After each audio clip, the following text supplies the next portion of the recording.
joining us. We're just letting everybody in. Thank you for being patient. We had a couple technical difficulties, but we are back in the game and we are excited for today's event.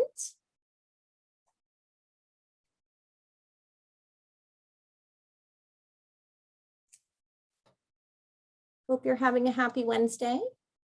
And thank you for coming. For those of you who don't know or need to tell your students, there is also going to be a 7:30 session. This evening. And you'll register for that, or your students will register for that. And I'm going to do introductions and then monitor the Q&A. So if you have any questions today as Ash is speaking, please feel free to put them into the Q&A or hold on to them until the end, where we're going to have an actual interaction for you to be able to ask the questions. So I'm going to introduce them and then hand it off to Michelle. She is our, correct me if I'm wrong, Michelle, Library Operations Manager at the Oceanside campus. And she's going to be moderating the event today and asking Ash questions. And then Ash Sear is joining us to talk about their experience with autism and neurodiversity. Ash has spoken at MiraCosta already before and was a wonderful speaker and was highly recommended. So we knew we wanted them to come and speak today. So we're really, really grateful that they were able to join us. They just posted that the signal they are using is American Sign Language. So appreciate that. That's very cool. I am going to hand this off to Michelle. We have, I think, most of the participants here, so other people may join, but I'd like to thank you both for being here and hand it over to you. Michelle and Sear, the stage is yours. Awesome. Thank you so much, Erica. So Ash, we're across the table from each other. Am I echoing? Do people hearing the echoing? Yeah. So I'll ask a question and then I will mute myself and then you'll unmute to answer. We'll do it like that. All right. Okay. So yeah, I know it's like attention.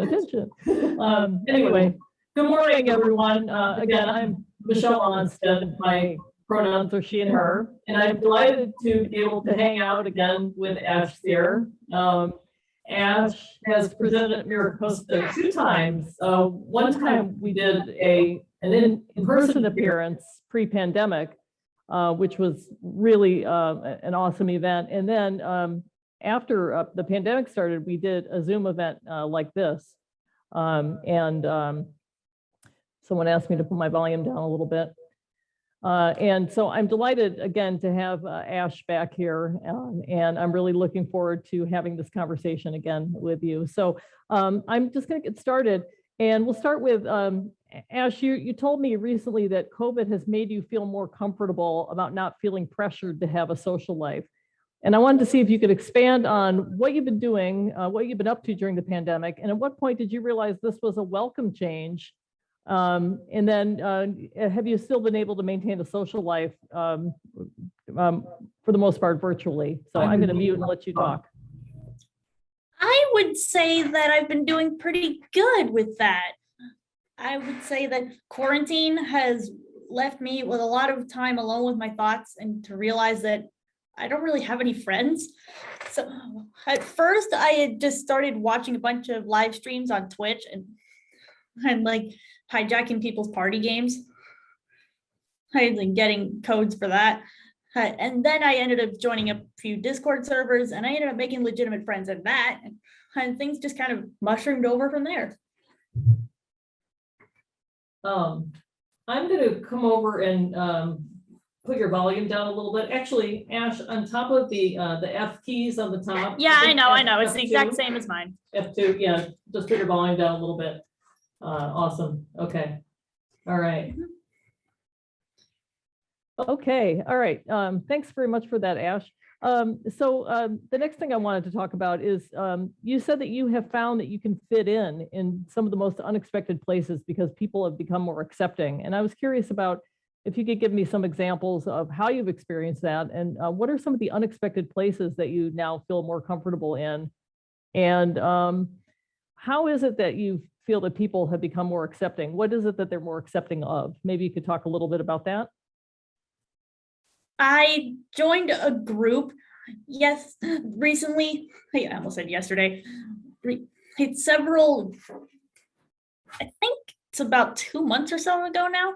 Oh, I joined a D&D group at my local game store, or at Paradise Games. I joined a D&D group. So I play Dungeons and Dragons with my friends down there, and I feel like I fit in better in that group than I ever would have expected, because I'm not the single token autistic. Like, our dungeon master, her Eddie, is also autistic. Like, and so they know what it's like, and they are completely understanding and accepting of me and my differences, because they experience some of the same ones. And I feel like I've gotten a lot, I don't know, I'm losing myself. That's okay. Take your time. You know, what we could do is, why don't we move on? And if there's something that you want to refer to regarding that last question, we can always go back. So you said you spend a lot of time learning things that you're interested in via the internet, and you said that when you're with someone that you feel close to, you like to info dump and share things with someone you care about. I was wondering if you wanted to share some things you've discovered that held your interest, and also how do you do your info dump? Tell me all about that. Info dumping is a love language. It's something that I do out of trust and understanding. Basically, when I have a lot of information in my head about things that I really like and care about, I have to get it out of my system before it destroys and overloads me. And the best people to do that with are people that I know and trust, to not judge or criticize me for doing that. I'm basically talking over and over about my special interests and the things I love to a person that I know will not say anything about it that is necessarily mean. And I mean, necessarily. I know what you meant. I know what you meant. Yeah, and it feels safe, right? Yeah. Absolutely. And you need to free up some of that hard drive space in your brain occasionally, right? So you're like, I got to share all this stuff so I can get it out of there. And you still retain all of that in there, but the part of your brain that says, I got to tell somebody about this, is like on overload, right?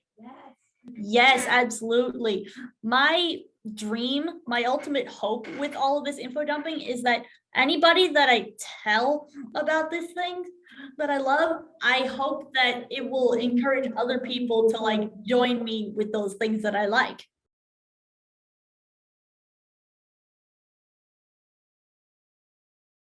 Okay.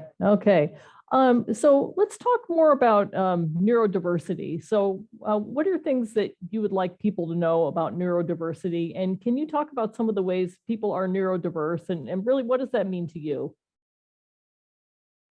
Neurodiversity just means that everybody is different in our own mental states, the same way that we're all different with like our skin and our language and our upbringings.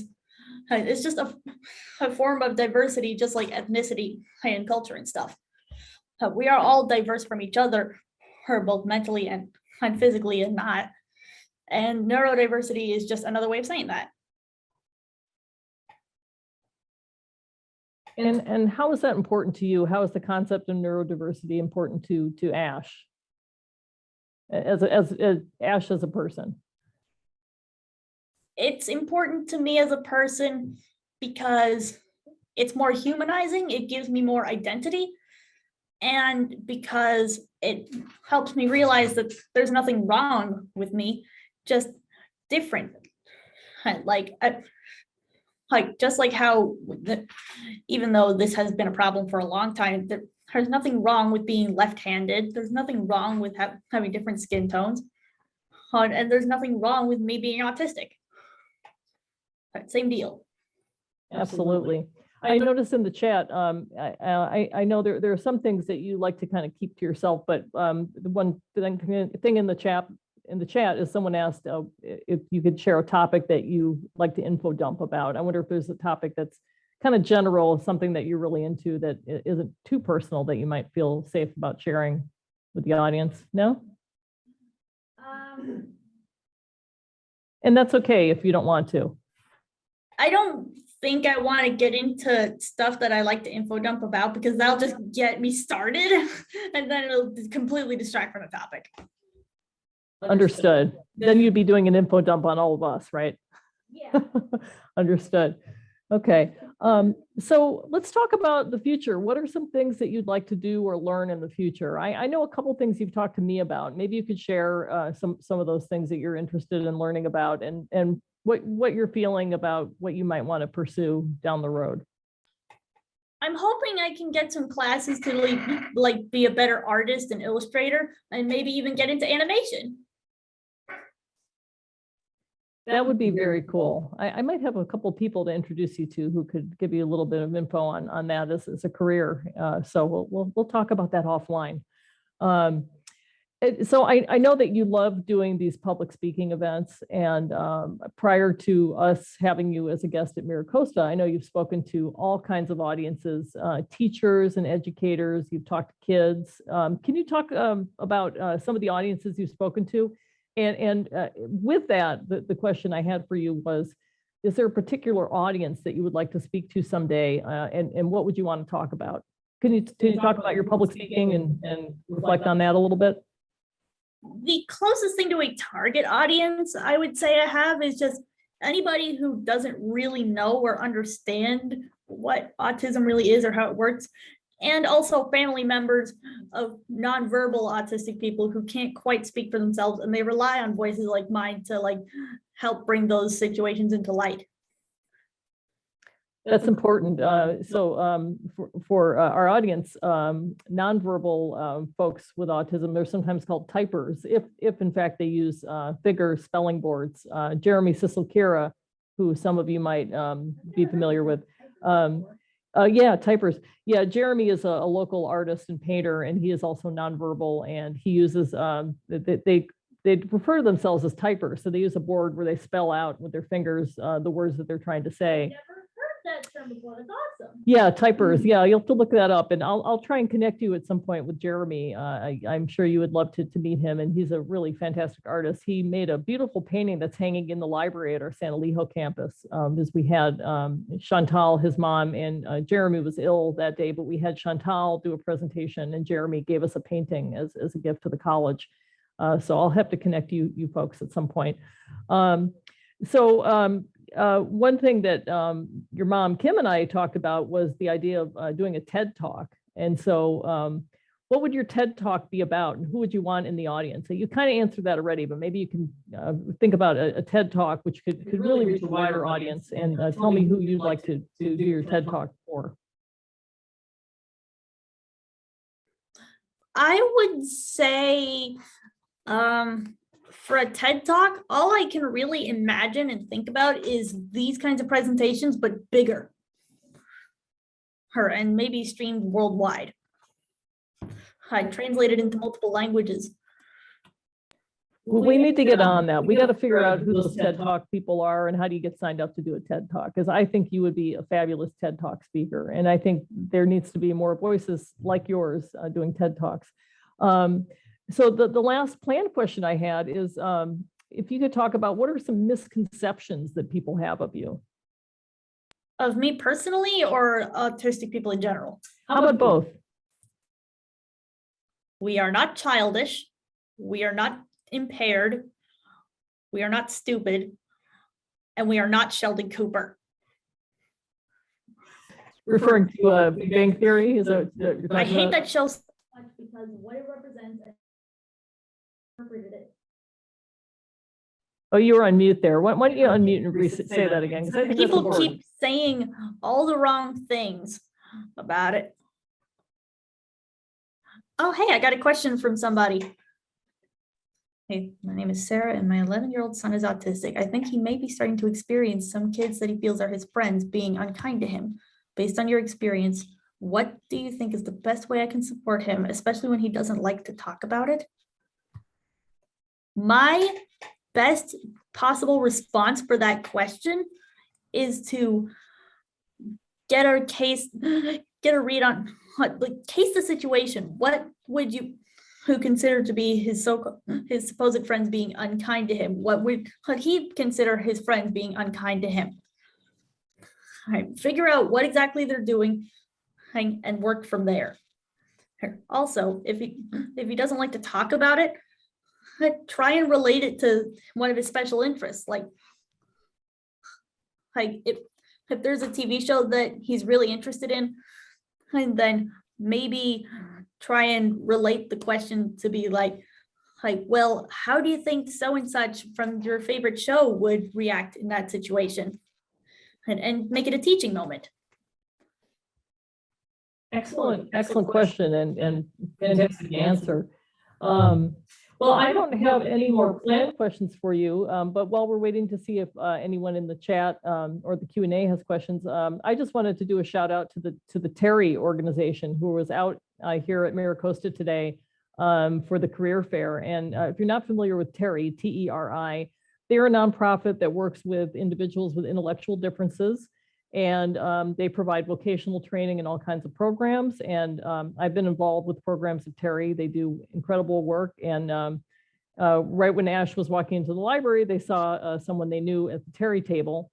And so I would encourage anybody who's on the Oceanside campus today before 2 o'clock to stop by and see Terry. They are here for the job fair, but they do important work, and I'm sure they have information to give you about some of the programs that they have. They have a beautiful campus of life that they've been building in the kind of Vista San Marcos area off of Buena Creek. They have an equestrian program there, culinary, and all kinds of other things. And they do really incredible work. And they're a great nonprofit that also provides jobs for the community. So Erica, do we have any other questions or anything else that we could talk to Ash about? I have a few questions, and if anybody has some questions, go ahead and put them into Q&A now, based on what they have said. So Ash, if I could ask, you said something about art. You wanted to get into art and animation, and you also mentioned Twitch and gaming. And I'm wondering, are you interested in becoming an artist in order to go into like gaming animation? Or are you thinking more about like shows and cartoons? Like what's that end goal, or do you know yet? I don't know. I would be lying if I said it wasn't so slightly to be a streamer partially. Okay. Hey, see, one of the reasons I'm inspired to get into animation is this one guy, Rubber Ninja, or Ross. He does streams where he gets a bunch of professional artists that he works with, and they do a couple of games of they do a couple rounds of a game called Gartic Phone, Garticphone, a Gartic Phone. And what they do in that game is one person draws a single frame of animation, and then it gets shuffled around to the other players, and everybody contributes to make a short animation, and then the whole thing is presented as a flip book. And I want to learn how to do that myself. That's amazing. And that kind of sounds like, when you're doing that, is that kind of like a little community? Are you all talking kind of online when you're doing that, or is it separate? Yeah, they're all talking to each other. They're all coordinating with the different notes and stuff. And they're all talking to each other, and they're generally good friends. I want to get in on that. Yeah, I want to get in on that, but I don't think I'm that smart. You're probably much smarter and could do that. That sounds very cool. Well, I can't draw for the life of me. I can barely draw a teacup, let alone a person. I just got to learn. Yes, that's exactly it. But that is my ultimate goal someday, is to be in one of Ross's Gartic streams. I love it. How did you get into Twitch and some of that community on there? Just a lot of YouTube content creators that I'm familiar with already have Twitch accounts for streaming, and I just wanted to be able to like further support the people I already admire, things like that. I love it. I love it. Have you found, I know you talked at the very beginning about like not having this pressure anymore to have a social life. Have you? Yes. Also, can you talk a little more about that? Like what kind of pressure did you feel before the pandemic? One thing I hate about myself and my neurodiversity is that is the nonsense rules that people have to make for her social expectations, and the fact that I can only see them as nonsense rules that don't make any sense. Give me one. What's a nonsense rule? Eye contact and how it is supposedly not a display of combat or threatening. But in the animal world, it absolutely is. And for a lot of people, it absolutely is. Yes. Yes. It's like I personally say to myself, what are the best possible examples of an autistic person that you could compare me to would be Bill Gates or Satoshi Tajiri, the creator of Pokemon. And the reason I suggest that particularly is because one, Pokemon is, well, you know how big it is, and that's like an important thing. And so to know that an autistic person made that is wonderful. And second, one of the key mechanics of the Pokemon video games is that eye contact equals, I have to fight you. Yes. Great analogy. I love that you just made that. That is awesome. So pandemic, we all go online, right? And we all have to like socialize online, I guess. Which is way easier because you're only hearing voices. Yeah. So how's that changed for you? The voices are okay, but having to have that like visual interaction or not, right? I'm getting better. Feel more comfortable? I'm getting better. You're getting better. What does that mean? It means these calls are a lot less uncomfortable than they would have been 6 months ago. Got it. Got it. Are they exhausting anymore? Do you still find them exhausting? Technical difficulties are exhausting. 100%. They definitely are. I think Every time I have a Zoom meeting in any context, every single time, there's always some kind of weird struggle with turning it on and actually getting me in. yeah. And then that adds to the mood, right? It kind of can be hard to like refocus and get excited about the thing you're supposed to be doing, right? Yeah. Another thing I wanted to ask you about is you also began the session with American Sign Language, and you did do this, so I don't get it wrong, and remind us what that means. It means yes. And do you know American Sign Language? I know a few signs here and there. I can sign yes. I can sign my name. My name is ASH. And are you interested in learning more of it? Yeah, a little bit. I used to belong to a Boys and Girls Club chapter. Mhm. And part of our lessons every day was a little sign language lesson. I can kind of sort of sign the lyrics to You've Got a Friend in Me, but I don't remember all of it. I love it. But that was part of the practice. I love it. Folks, if you've got questions for Ash as we are talking, feel free to put them into Q&A. Or the chat. Or the chat either. It doesn't matter. Send them our way. We're happy to take a look at them. I appreciate them being here today to answer some of these questions. So Ash, what's your next step? Where are you going next? What are you doing next? Professionally, personally, whatever you want to share. Where do you see yourself, let's say, in a year? In a year from now, hopefully continuing to do speeches and presentations like this one, but on a bigger scale, like I said. And hopefully as soon as next year, I can start coming into college properly and maybe learn how to be an animator.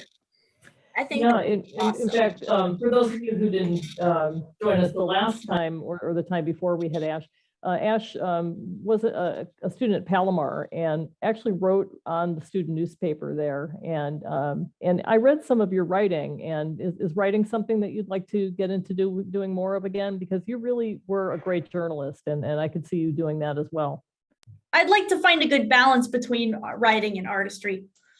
Hey, I feel like the visual arts medium can be just as, if not more effective at sparking the imagination than simply writing. And I want to find a good balance between my writing skills and my drawing skills. Oh, nothing fantabulastical or extravagant, just perfect. And I know you said in an email you sent me that online learning just did not work for you at Palomar. And so it's interesting because, you know, there's the online social life, which comes naturally and is easy, but then the online learning piece, can you talk about why that just didn't work for you?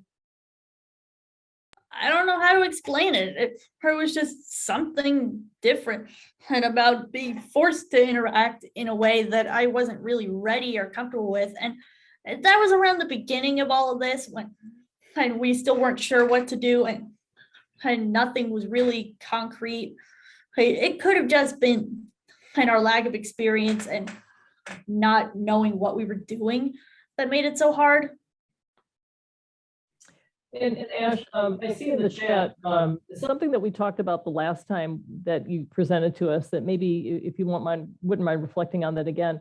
What are some things that you would like college professors to know about students who are autistic in their classes? And also, and what could be, what are some supports that professors could give to students on the spectrum that are in their classes? Gosh, I don't even remember the advice I gave last time.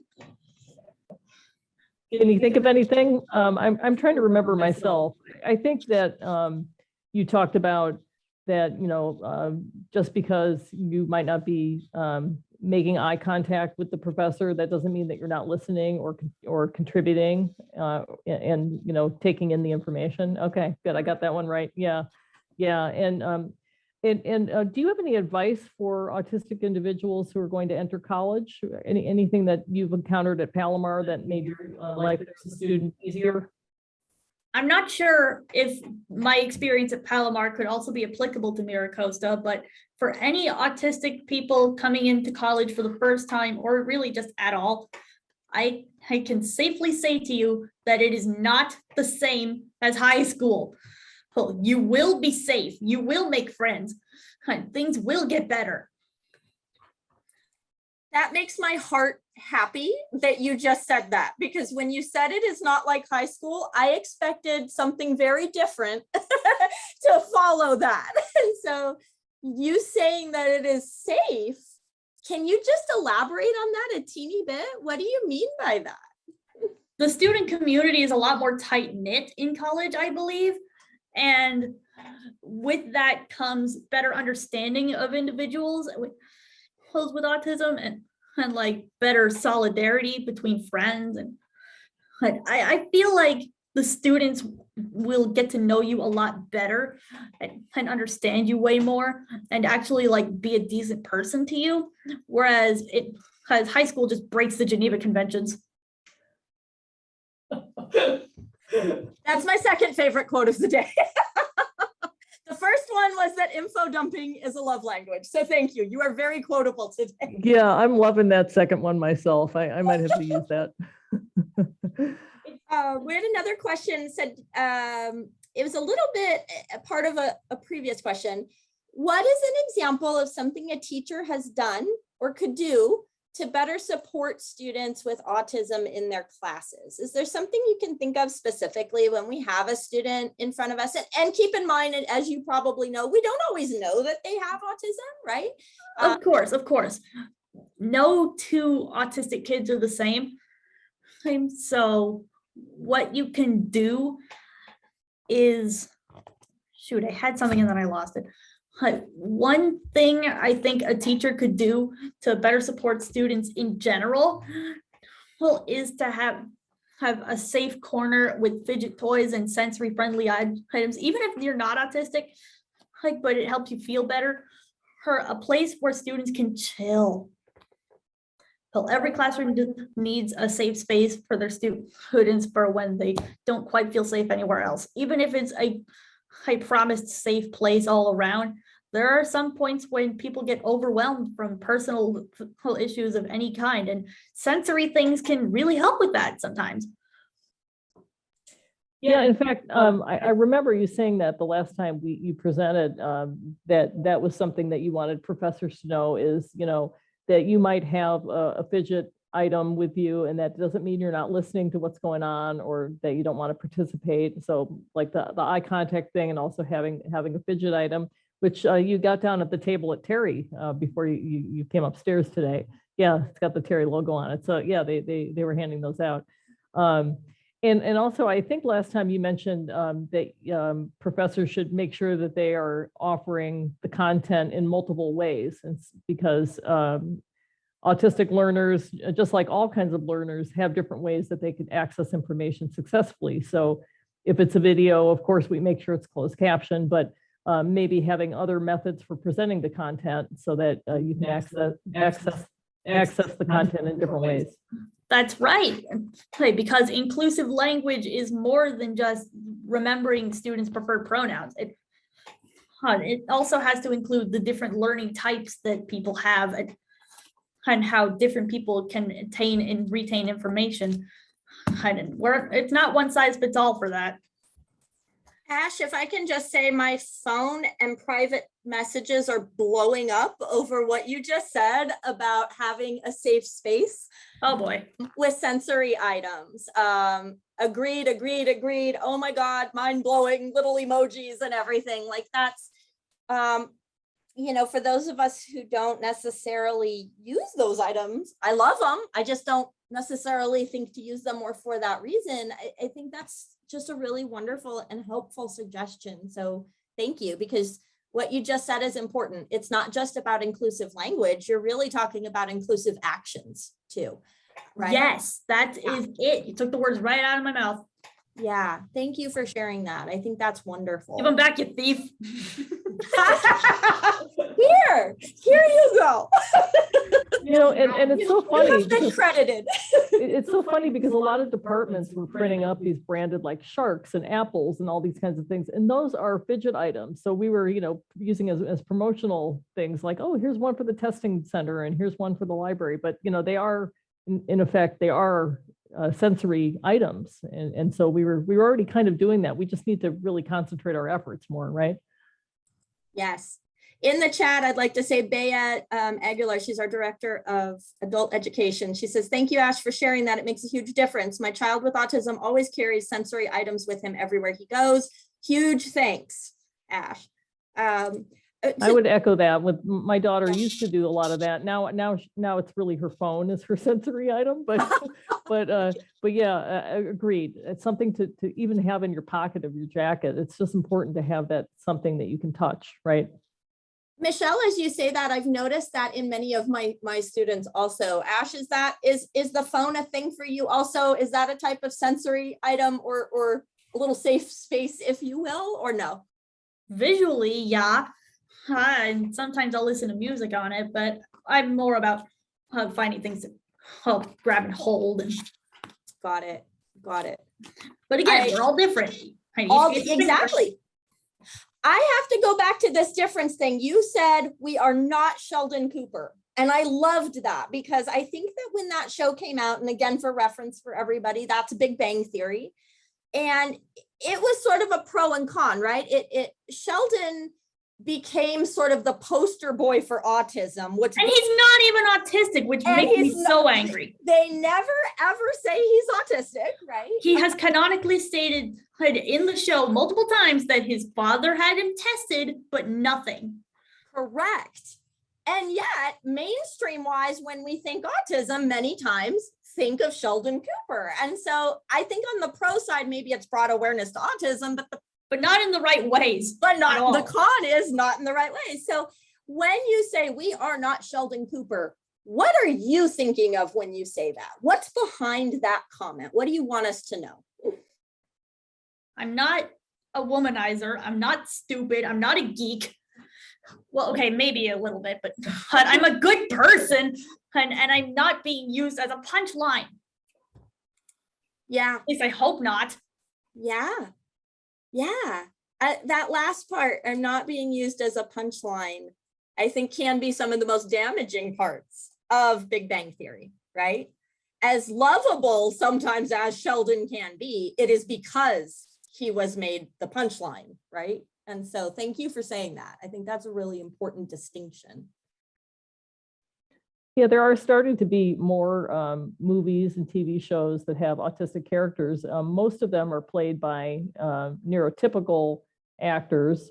But I know there was a series recently on Prime that has autistic actors playing autistic characters that live together in an apartment, and they have some kind of a social worker type person that works with them.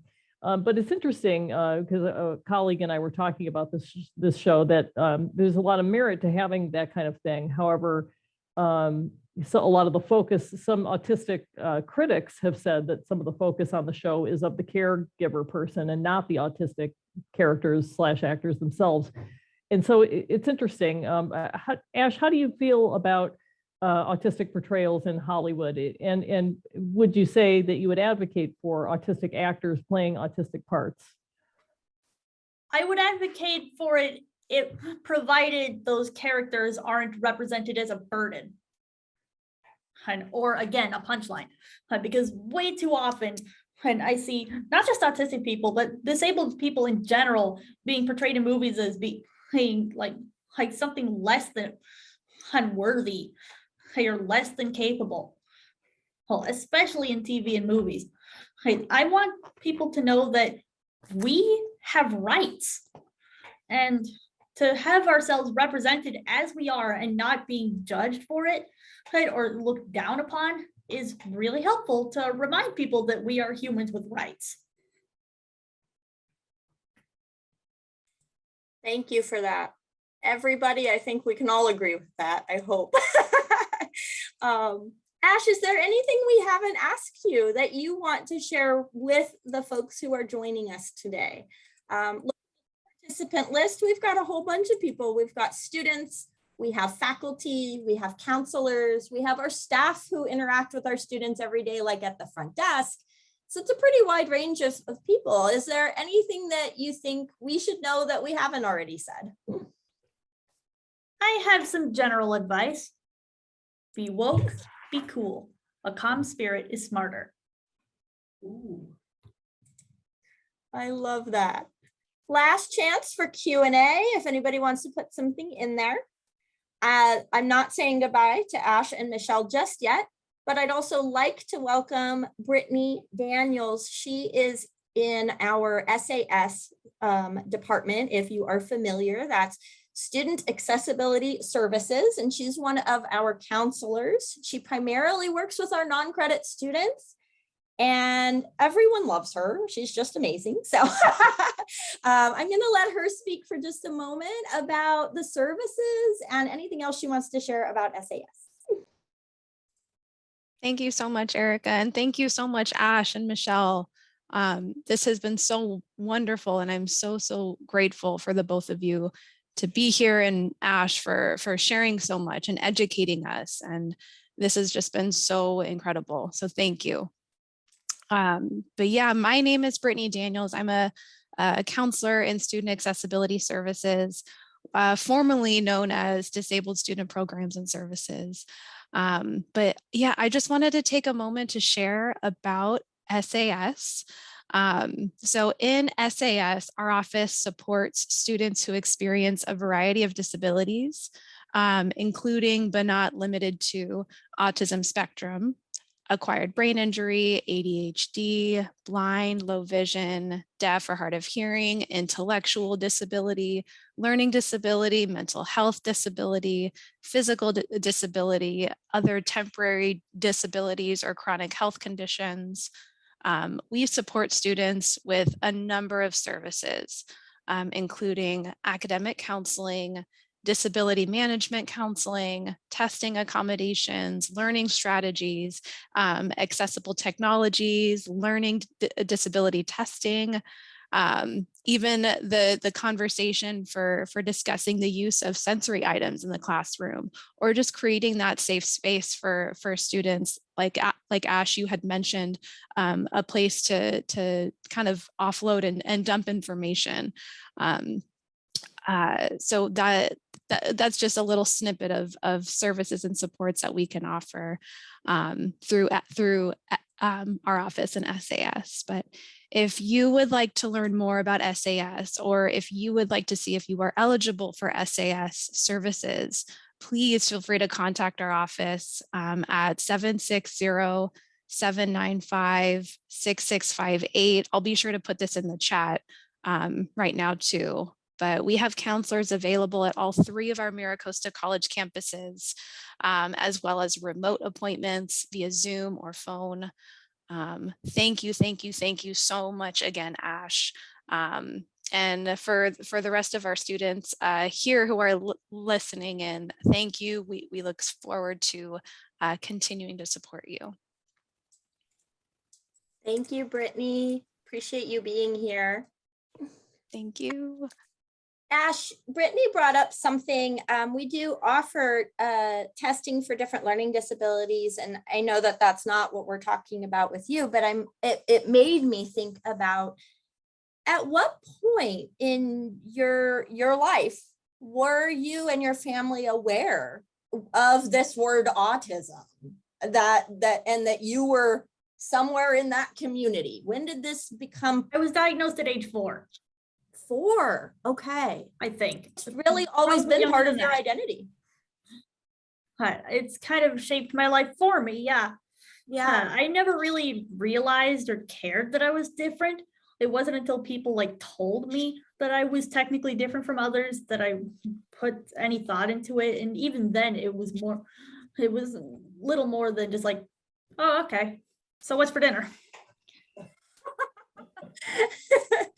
Do you? It wasn't until later on in life, like around halfway through my teens, that I realized, wait a minute, this is an actual thing. I got to do something about it. What did you do about it? This. Yes. I love I it. lived my life. That's what I did. Yes. And you are empowered, and you are empowering others in doing this. Mhm. I love it.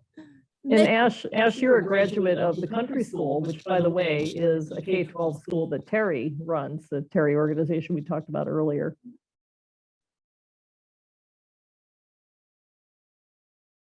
Yeah, I'm a graduate from Terry and VATSI, Vista Adult Transition Center. It's a place for adults with disabilities to finish their schooling in a way. Like if they quote unquote graduated from high school but aren't really like ready to live independent adult lives, they can go to a transitional program for 4 years, and that's what I did. Yeah, so some of the audience may not know, when you have a child in the K-12 school system, they can either have a diploma track or a certificate track. So if they have learning differences, or they're autistic, or any other special needs that they're called, they can choose a certificate track, which also allows them to move on to an adult transition center until age 22. And there they can, as Ash explained, go to take college classes, get vocational training, life skills training, and have a place to go and have teachers and counselors to work with them. So that really works well for a lot of young folks when they're leaving high school. And if I could jump on sort of the piggyback on what Michelle just said, a lot of the students that we have in our adult high school program, for example, and our adults with disabilities program, and even in our ESL program, come from those transition programs, or maybe in them at the same time that they're with us. So I've got a great question from an instructor who teaches many of those students. She asks, did you always know you could do the same as any other person? Or did you feel hindered by society's expectations? Those are different questions. They are. So answer the first one. Did you always know you could do the same as any other person? I can do about the same thing as most other people, except for the things that they expect a woman to do. Love that, which has nothing to do with autism, right? Yeah, but That's like I've always been bad at that stuff anyways. Right. And societal expectations being hindering, that just comes down to basic social skills, quote unquote. And again, the unwritten rules that come with it. Right. I wouldn't really call that a hindrance, more an inconvenience. Love it. This sort of leads me to probably my last question, but for those students that we do have who are in the transition programs or have recently gotten out of them because you were in a transition program, first question, was it good for you? Was it effective? Did it help you? Oh, yes, absolutely. I wouldn't have gone to college. I wouldn't have done these speeches. I would not have been where I am today if not for VATSI and all of my friends and supporters there. Love it. Second part of that question is, what advice do you have for that group of students who are here pursuing a diploma, perhaps not a high school certificate, right? They want that diploma, or they're trying to go on to college, but they gotta get some skills here first. What advice do you have for them? Similar advice to entering college. It's not quite the same thing as high school. People are a lot friendlier, and you'll get along. You'll make it through a lot easier than you think you will. Even if it seems like the challenges are insurmountable, you'll make it. I love that. Michelle, do you have any final questions for Ash at all? No, I don't. I'm just so thrilled that we were able to have this time again together. And I was so excited, Erica, when I got your email and you asked about Ash, and I reached out to Ash and their mom, Kim, and I'm just so delighted to see them again. And I just wanted Ash to maybe talk about your pendant that you're wearing, because Ash's mom, Kim, is a jewelry designer. And you have a very cool piece that you're wearing, and it's hard to see, but I thought maybe it was something I learned today about this kind of stone, and maybe you could just share that briefly, because I thought it was pretty cool. I didn't know about this.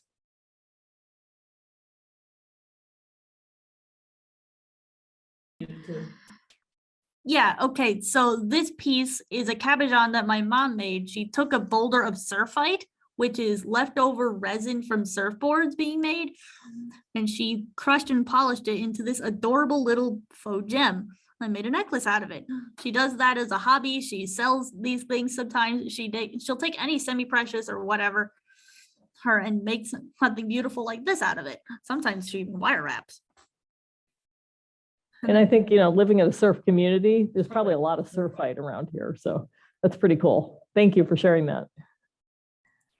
All right, everybody, we are at 11:21, so we're done about 9 minutes early. This is your last call. You don't have to go home, but you can't stay here, as they like to say.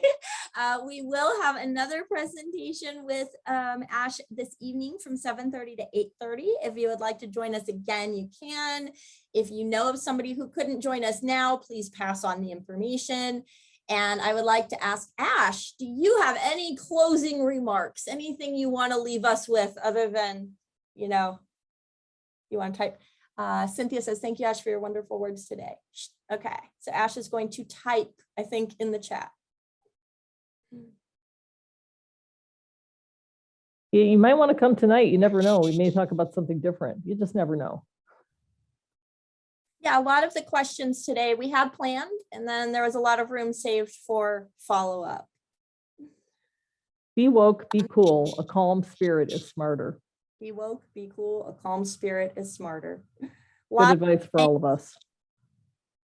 Thank you, everybody, for joining us. We were so happy to have Ash here today. Michelle, thank you for moderating. Brittany, thank you for sharing SAS info. And behind the scenes, like they say on radio shows, this was produced by our adult education office. So we have Yadimir and Maria working behind the scenes, making sure everything ran very well. All of my love, as always. Thank you, everybody. And I will see Ash and Michelle this evening at 7:30 for part 2. Bye, everybody. Thank you so much.